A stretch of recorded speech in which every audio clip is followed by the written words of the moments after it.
So I'm out here with the Harbor Freight Buck 119 clone. This is manufactured by Gordon. And I just wanted to do a follow-up video because I've seen a fair amount of interest in the knife, and a lot of people I don't think are giving it a chance. And they're doing tests that I don't think are necessarily legitimate. They're just, they have it in their mind that they're gonna hate the knife, and no matter what, they're going to run tests that confirm their bias. You know, you end up with a lot of people, it really is just confirmation bias. They want to hate it, and so they're going to come up with every reason that they can and every piece of evidence that they can to prove that they're right and this is, you know, a piece of crap. And it might be. I'm not saying it's not. I'm not saying it's a phenomenal knife. I'm not even saying it's as good as the Buck 119. I don't know if it actually is, but what I'm saying is if you're going to run a test, then it's got to be a fair test. And I saw this one video of a guy who he's taken this knife, and the only test he does is jamming that tip right there into some old dead wood and just prying on it, you know. And I have to say, there wasn't a Buck 119 in the video, so, and I could just guarantee you that if he did the same test with a Buck 119, that the exact same thing is going to happen, just because of the way this knife is designed. Okay, that's a very thin tip. You can see it's ground on either edge. This tip is made for game processing, so I mean, to me, that's kind of like taking a paring knife, jamming it into a block of wood, and then calling it a piece of crap because it can't baton. You know, what did you expect? You know, you're trying to take a, you know, stock 77 F-150 to the drag strip, and then it can't beat a Hellcat. I mean, what did you expect? So what I wanted to do is just do a test that I think would be at least somewhat legitimate, but you know, here's my issue. and I don't know, maybe the other guy that I watched had this problem too. Here's my Buck 119. I really like this knife. So I'm not gonna destroy it. You know, I'm sorry guys. I'm just not gonna do that. But what I am gonna do is a little bit of batoning, maybe a little bit of feather sticking, things like that to, I mean, actually put that knife through its paces. So pretty much all that I have chopped up right now is oak, and it's a little bit wet.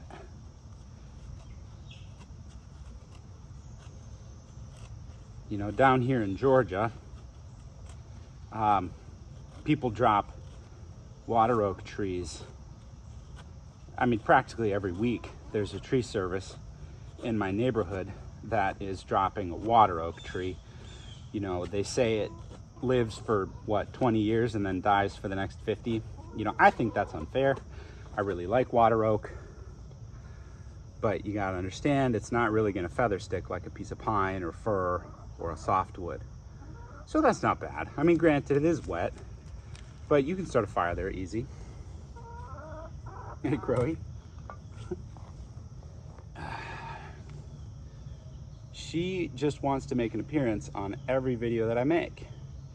She laid an egg for me this morning. She's a good chicken. She gives me about one egg. I'd say probably averages every other day, but there have been quite a few days where she's given me an egg every day. This is our only layer right now. The other chickens we've got are still a little bit young. Hey, Crowy. Yeah, say hi. All right. So, and I'm gonna be kind of loud. Oh, gonna be kind of loud and messy here, Crowy. Geez, you know, I sliced my finger with a saw the other day and she just split that open there. Sorry, it's kind of gory, but okay. It's a bleeder again. All right, so we got kind of a large piece of water oak here. A little wet.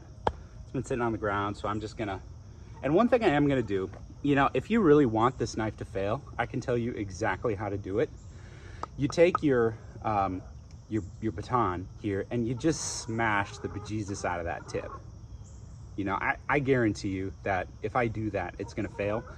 But again, that's the way this knife was designed. It was designed for processing game, and you're gonna be really happy that you have kind of a ground out tip there if you were processing a moose or an elk or a deer. So if it's going to be a fair test, I mean, use the spine, and if you hit the ground tip there, I mean, fine, that's going to happen, but let's be fair about it.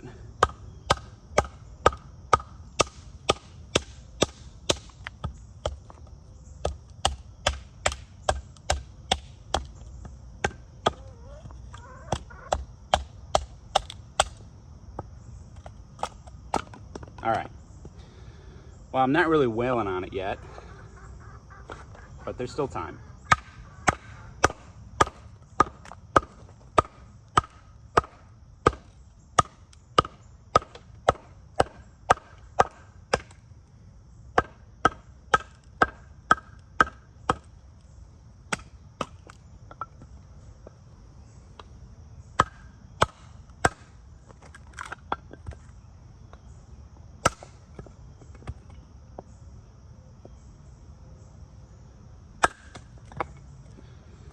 I mean, so yeah, the wood's a little wet, but it is oak.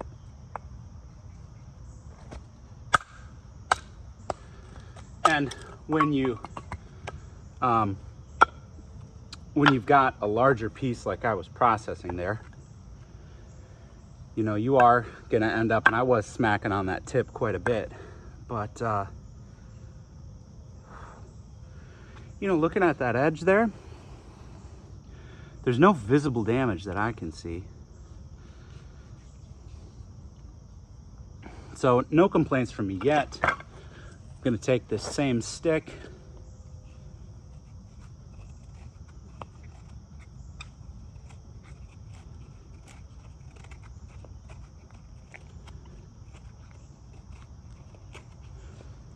You know, no real difference there between you know, what I did before and what I can do now.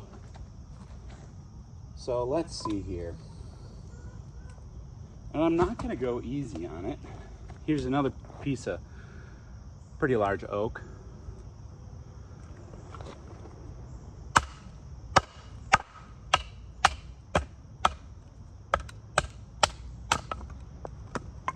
Okay.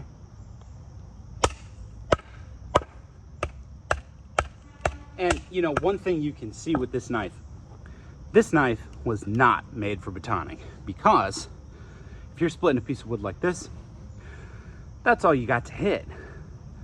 So all you can hit is the thinnest part of the knife that is not designed to take blunt impact. It was designed to slice. So, you know, if anybody's out there saying the Buck 119 can't baton, or rather the Gordon 119 can't baton, well, neither can the Gordon 119, the Gordon clone, neither can the Buck. It just wasn't designed that way.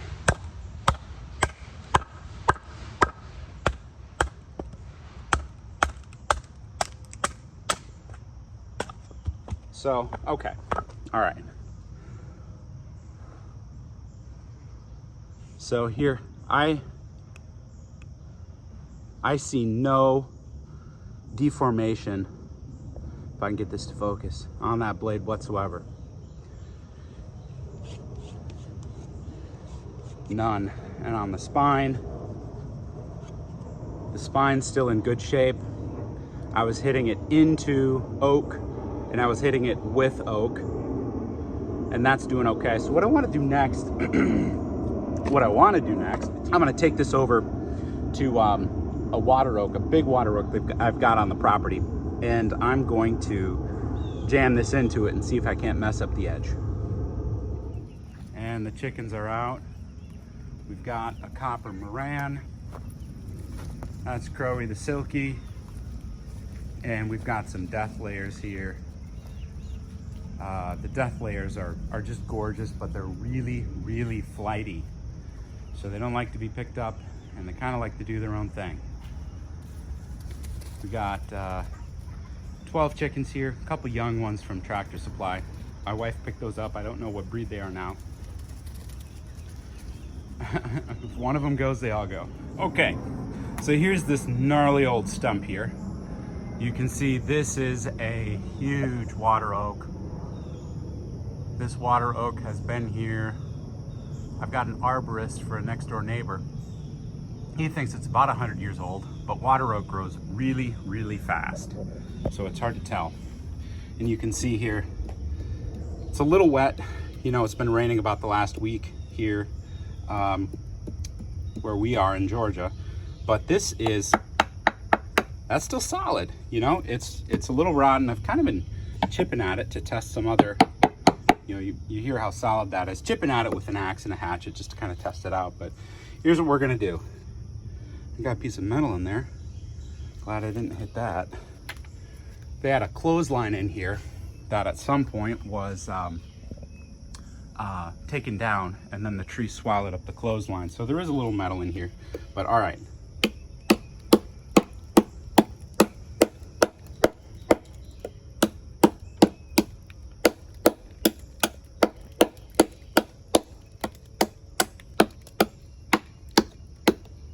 All right, fine. I'll give it some stabs.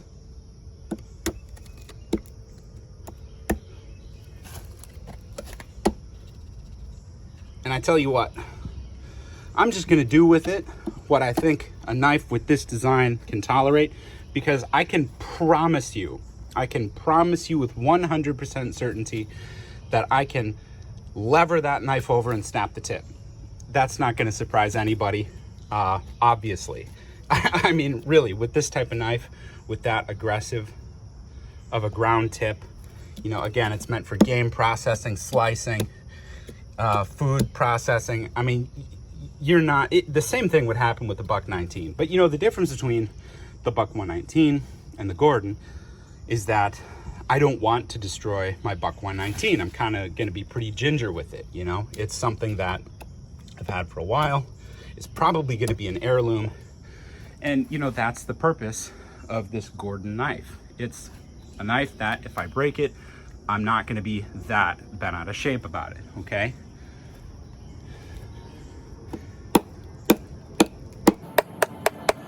I whacked that tree all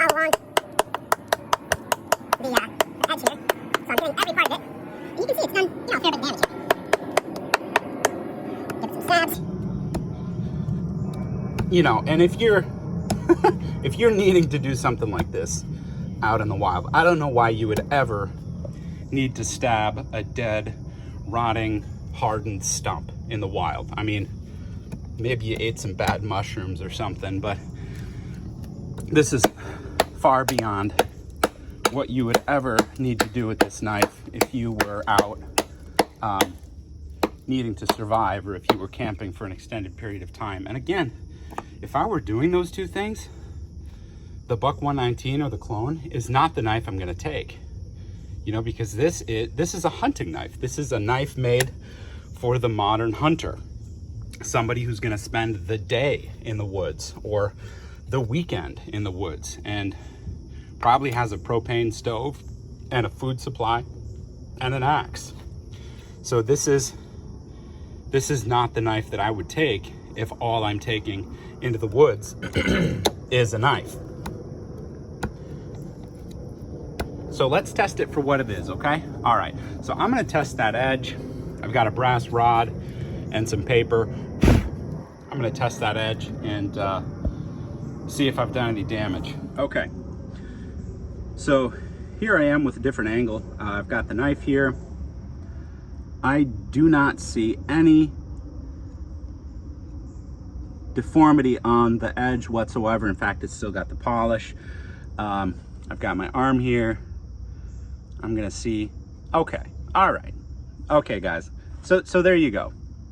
I batoned it through 2 or 3 oak logs. Just smashed it, I don't know how many times, into a rotting oak stump. You know, let's be fair. I'm not here to say that this is the best knife in the world, or that it's better than the 119. I really like Buck. Geez, I think I own 10 Buck knives. The Buck knife, the 110 is the first knife I got after I got the Swiss Army knife when I was, maybe 8. So I like Buck, okay? Skinned my first deer with a buck knife, 102 I think it was. I like buck, but you know, let's be fair. This is not a cheap, crappy knife. Might not be a great knife. I think the price is a little bit high. I really liked it at $20. At $25, it's kind of like, you know, that sort of takes it out of the realm of an impulse buy for me at 25 bucks, because you can get some really good knives for $25. I mean, you're getting into the Moras, you're getting into a number of other folding knives and even fixed blade knives that are really phenomenal, and I would take out camping or into the woods and would perform very well hunting. So at $25, I think it's probably priced fairly. It's not a steal, but any knife that I can slam through some oak logs, you know, a dead stump, and the blade is still hair shaving sharp with no visible damage, I mean, that's a decent blade. So I'm gonna keep testing it. Gonna hit some paper, hit a brass rod, and we'll be back. Okay, so what I have here is some extremely thin paper. It's the warnings on a propane torch I bought. So here we go. All right.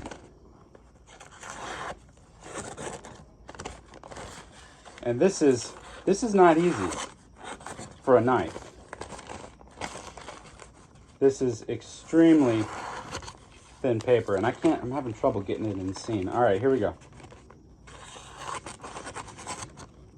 Extremely thin. And, you know, let's see here. All right. So now, to be a valid comparison, you gotta have the baseline, you gotta have the control. Here is the buck. And it's about the same, you know, and keep in mind, I have not slammed this one into a stump or baton. So I would say that the comparison is pretty good. You know, I don't know how it would work, you know, if I was in the forest testing out these knives or hunting with them for an extended period of time. And, you know, maybe if I had to baton with this all week, it would fail. But I tell you what, if a buck 119 fails, it's going to fail here, or it's going to fail here, because the hinge point is right at the bolster and the tip is extremely thin for slicing. So I can tell you these 2 points, every buck 119 I've ever seen fail, and it's just been a couple, has been here because somebody was batoning, or here because they were jamming that tip and prying. You know, it's not a crowbar. If it were a crowbar, it would have a full length tip and it wouldn't be ground there. So, okay. I'm gonna do a brass rod test. I'm gonna readjust that a little bit. I got some light here. Okay. So, and I'll try to get this in frame. All right. So what you want to see, I'm going to get a longer one because I do not feel like slicing my finger open today. I've already done that, been there, done that. So, okay, and I tell you what, wow. This guy is so safe. I've even got a glove. And you know what? Whoa, I'm gonna go way overboard. I'm gonna put on 2 pairs of gloves, 1 for each hand. Wow. My wife is gonna love this video.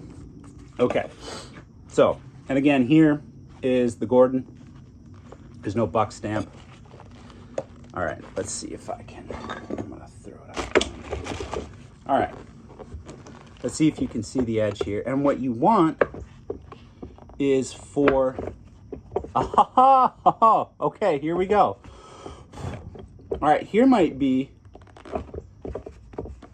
the weak point of the knife.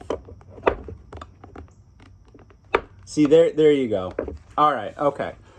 So for all you Gordon haters out there, I mean, you're going to love this.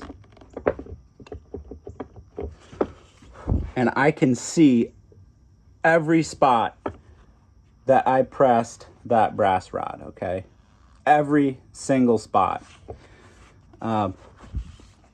There is 1, 2, 3, 4. There's 4 spots. All right.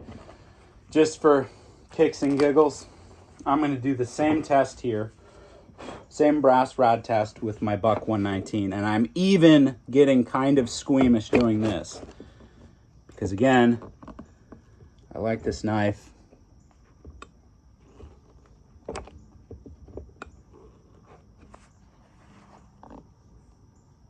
Okay, so I can still see where I pressed that brass rod against the edge. There's 3 very subtle indents here. You know, this could just be a function of the fact that this is a pretty thick brass rod. I'm pushing fairly hard. I'm not going easy on it. What you want to see is you want to see the edge come back. You want to see that edge kind of flex. And I can see it flex, but then there's just that little deformation that stays. It's a little half circle that stays there. So, you know, here's what I'm going to say. Maybe you Buck guys won't be so happy with me when I say this. I'm going to say that this knife holds its own weight. The Gordon does. Yeah, it's probably 85% of what the Buck knife is. But the Buck knife is twice as expensive. So, you know, is it worth it? It could be. You know, I'm really only going to process game with this knife.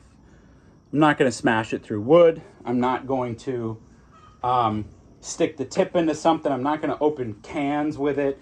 You know, I'm just not going to do that. That's not what I'm here to do with this knife. So what I'll say is, if you want something that kind of functions like a Buck 119 and isn't necessarily going to give you the same grief when it breaks, yeah, you know, pick up the Gordon. But don't expect it to have the same character and quality as the Buck. You know, you are sacrificing a lifetime warranty. You know, and I tell you what, even with stropping, that Buck 119 still has the deformation. So I'm gonna hit the Gordon with the same strop, and we'll see what happens. You know, one trade-off in the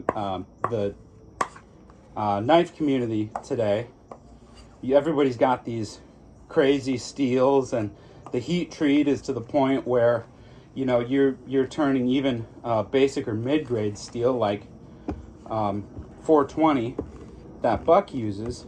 You know, you're turning that into something that, you know, the mountain men could only have dreamed of. But the thing is, you know, if you're a mountain man, you don't want Inconel or, you know, even SV30 or 5160 in your knife.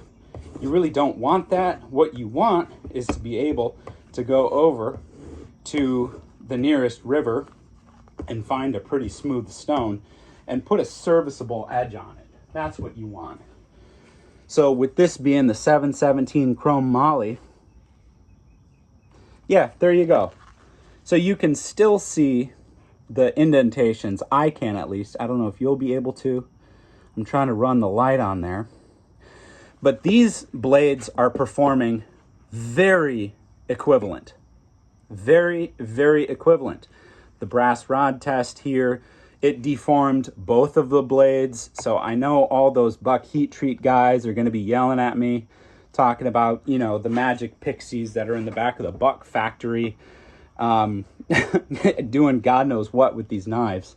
But these function very equivalent. Very, very equivalent. So I'm impressed. You know, the Gordon is still not a Buck, But in a lot of ways, if you're in the market for something that you can just throw in the back of the truck and not worry about a whole lot, this may be your knife.